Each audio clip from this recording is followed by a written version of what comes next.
আচ্ছা, অনেকেই প্রশ্ন করো যে আমার বাবুরা কোথায়। আমার ছেলে মাদ্রাসায় পড়ে, আমার মেয়ে আমার কাছে, আমার জামাই আমার কাছে, আমরা ভালো আছি।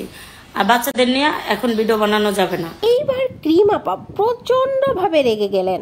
বাচ্চাদের কথা জিজ্ঞাসা করতে রেগে মেগে উত্তর দিলেন, আপনাদের জন্যই আজ আমার এই অবস্থা। আমি আর কখনোই বাচ্চাদের নিয়ে ভিডিও করব না। যদিও আগে আমি প্রতিদিন মাংস ভাত খেতাম, এখন হয়তো সপ্তাহে একদিন মাংস খাই। নিয়ে এখন ভিডিও বানানো যাবে না। যারা আমার কষ্ট দেখে হাসতাছ, যারা আল্লাহ আমার একদিন এমন সুখ দিব না,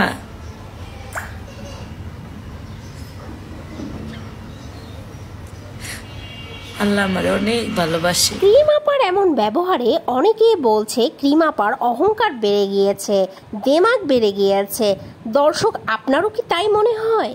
গতকাল একটি লাইভে ক্রিম আপা কেঁদে কেঁদে জানিয়েছে যে তার যে স্বামী কোনো কাজের না, কোনো কাজ করতে পারে না, আমারই সবটা একাই করতে হয়, ছেলে মেয়েকে মানুষ করতে হয়, সংসার চালাতে হয়, কিন্তু আপনাদের তো সহ্য হয় না আমার সুখ। তারপরেও আলহামদুলিল্লাহ আমি ভালো আছি, কিন্তু আমার বাচ্চাদের কথা আর কখনোই জিজ্ঞাসা করবেন না।